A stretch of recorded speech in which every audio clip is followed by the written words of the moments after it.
Ashama harka fuunee daawwattoota fi hordoftoota keenya akkam nagaa keessanii nageenyi koo kan jaalalaaf kabaja bakka jirtanitti sin dhaqa. Egaa daawwattoota fi hordoftoota keenya torbe kanatti xinnoo walirraa bannee turre nu of kolcha rakkoo teeknikaa nu mudateef isinirraa banne. Haa ta'utii odeeffannoo jajjabaa har'aa qabadhee isiniif dhiyaadheera. Odeeffannoon keenya jajjabaan haala biyyattiin amma keessa deemaa jirtu keessumaayyuu guyyaa har'aa qeerroon Oromiyaa meeqatu gara raayyaa ittisa biyyaatti fe'ame.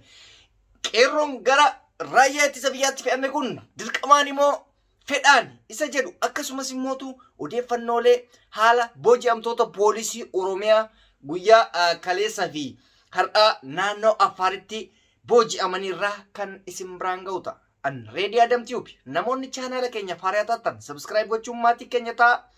Video keenya like gochuun raafatina isiniin jedha. Egaan guyyaa har'aa yoo xinnaate qeerroo Oromiyaa kumaatamaan lakkaa'aman gara raayyaa ittisa biyyaatti sirni gaggeessaa taasifameefii jira.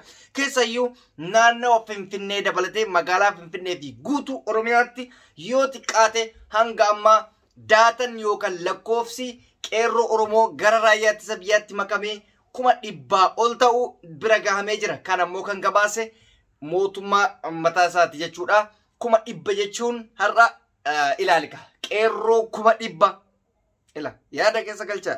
Qeerroon 100,000 waraanatti seene kun injifannoo akkamittiin akka deebi'uu danda'u yookaan immoo injifatamuu akkamittiin akka deemuu danda'u tilmaamuun nama rakkisu. Haa ta'uutii nuti ilmaan Oromoodha waan taaneef dirqamaan kan ergames kan tolaan deemes waan keessa jiruuf qeerroon Oromoodha. Rabbi lubbuu isaanii haa eegu kan jedhu qofaan eebbisuu qaba. Homaa gochuu hin danda'amu.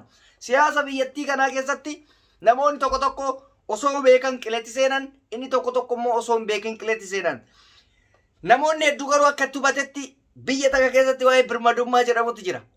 Garuu hubannoo kana mootummatu dogongoraan isaan hubachiise. Akka waan biyyi Itoophiyaadhaa dorgommii yookaan waraana biyya biraa wajjin weeraramaa jirtu biyya keessaniif dhaabbadhaa jedhameetiin qeerroo hedduu dogongorsiisan jechuudha.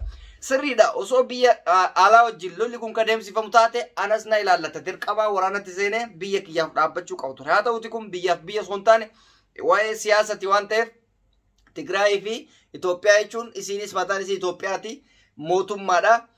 Lamaanuu aangoodhaaf wal fixanii qeerroon akkasitti hubanne. Haa ta'uuti erga deemtanii jettanii erga mootuu sirni kun isiniif gaggeeffame isinitti fakkeeffame isin qeerroodha waan taateef maqaa qeerrootiin Rabbi lubbuu keessan qofa haa eeguun isiniif jedhaani jechuudha.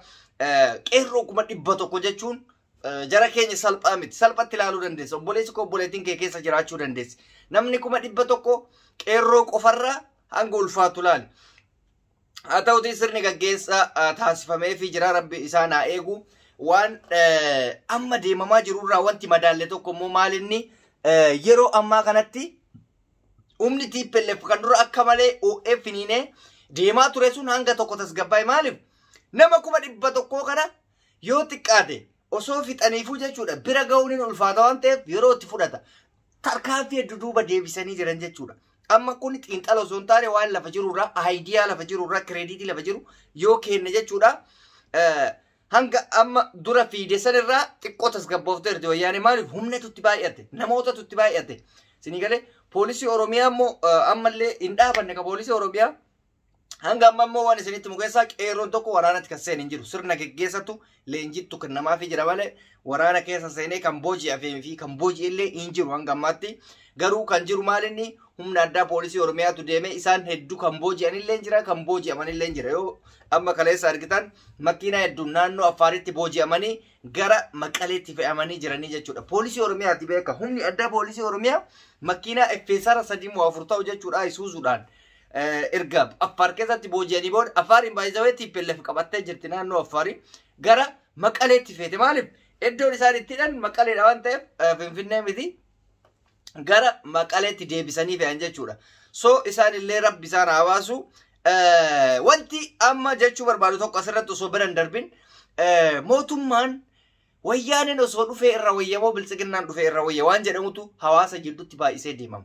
Jara keenya nuti bineessi nuuf bineessa. Haa ta'uuti abiyyi jiraatis bineessuma waa tokko faayidaan hin jiru. Bilchisuunillee yoo dhufte waan addaa nuun gootu waan kun godhe innuma gooti jechuudha. Oromoon kan qabsaa'uuf jara kana lamaan hangeessuuf osoo hin taane kan daangaa isaa dhaabatuuf jara tana aangessuuf osoo hin taane nama ofii barbaade fidachuuf mirga ofii kabachiifachuufi jechuudha. Kana ilaalcha yeroo hedduu deddeebiin isinii haasofne yeroo heddummoo namni koomii kaasu keessaa wayyaaniin irratti deebisuuf deeggartanii jedhama. Lakki wayyaaniin akka deebitu hin barbaannu nu. Kunummaa nu jalaa bu'ee kan barbaannu achi kaatuu barbaanneti malee wayyaaniin dhuftullee sanuma hattuudha. Ilmaanuma biltsiginnaati jelachuu obboleeyyan. Ani akka dhuunfaa kiyyaatti akka nama tokkootitti reediin jechuudha wayyaaniin dhufuun deeggaru. Kunillee jiraachuun deeggaru. Sinii wanti sinii galuu qaba. Sunis dhufuun deeggaru kunis jiraachuun deeggaru. Kana ni deeggaru. Nama sabni isaa barbaadu, nama biyyi isaa barbaade achi kaa'ate akka taasifamuun barbaada jechuudha. Kanaaf wayyaanee deeggaruunis dogongoraa haa ta'uti.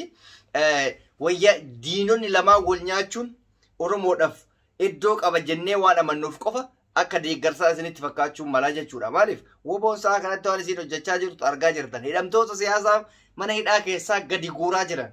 Mana hidhaa keessayyuu Cibraa Oromoo bakka jedhamutti jechuudha.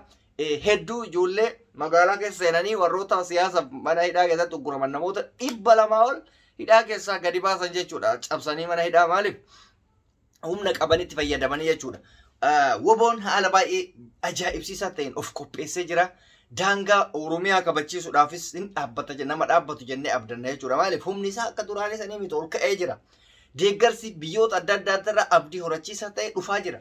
Amma dura akka isin himnetti Daawitee Mokonnin biyyoota addunyaa kanarra jiran hundarra deemee woboodhaaf birrii miiliyoona hedduu kan lakkaa'amu guuruudhaaf qophii ta'e. Birrii miiliyoona hedduu kun haala kamiin achi gaa kan jedhu hundi keenya nuuf salphaadha jechuudha. Meeshaalee adda addaa rasaasa fi wantoota woboo waan biraa isaan barbaachisu nyaata yoo taate dhagaa mukatti bu'ee jiraataa jira. Woboon akka nuyi nyaata garaa quufee hin jiraatu. Wanni inni barbaadu rasaasa bakka dhukaasa adda addaati jechuudha.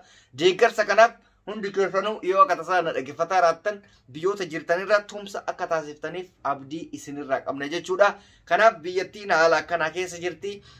Haa ta'uti hunda caalaa biyyi takka yoo tasgabbii qabaatte guddinni illee jiraata, dinagdeen jiraata waan ta'eef hundumaa kan waliin laallu ta'a. Ani biltsiginnaalleen akka achirra turtu tasan deeggaru. Wayyaan immaan sunillee immoo akka dhuftu tasan deeggaru. Jarri lamaanuu wal balleessitee Oromoon akka aangoo barbaada. Sabni kiyya gubbarra ba'eetiniin olaantummaa akka kabajuu barbaada jechuudha. Lamaan wal barbadeessuun gaarii ture. Garuu kan garaana nyaate qeerroon Oromoo dogongoree bakka sanitti of dabaluu isaati. Isin galee nama 100 jechuun har'a jara kenna qoosaa miti. Jara kanarratti illee qoosuun immoo haamilee ittiin qoosuun qabaadha. Maaliif qeerroo biyya jiru waan ta'eef har'a maa deemi jedheetiniin isa komadhee waan inni du'eef waan inni biyyee nyaateef itti dannasu yookaan itti kolfuun narraan eegamu jechuudha. Lammummaa walitti qabna waan ta'eef natti dhagaamaa innis akka isaatti itti fakkeeffame. Akka biyya alaa kanaaf itti dubbiin beeytan biyya keessa namni hubannoo hin qabu. Dhuguma wayyaaneen tun nu balleessuuf waan deebitu yookaan immootu aangoodhaaf itti fakkaatu warra biyyaa kana. Bakka waan biyya diiguuf deeman itti fakkaate biyya ofiitiif gaachana dhaabannadhanii deeman jechuudha. Haalli deemamaa jiruu fi akka itti odeeffanne akkana kanaaf isiniif ibsuuf yaale jechuudha. Kun yaada kiyya osoo hin taane yaada hawaasa biyya isin biraan ga'e. Egaan daawwattoota hordoftoota keenya qophiin irraaf qabadhee isiniif yaadde kana fakkaata turtii biraatii walitti deebinaa reedii Adam Tube chaanaalii kiyya afaan yoo taatan subscribe gochuu maatii keenya ta'a viidiyoo keenya like gochuu hin irraanfatina turtii gaarii naaf qabaadha. Oolmaa gaarii.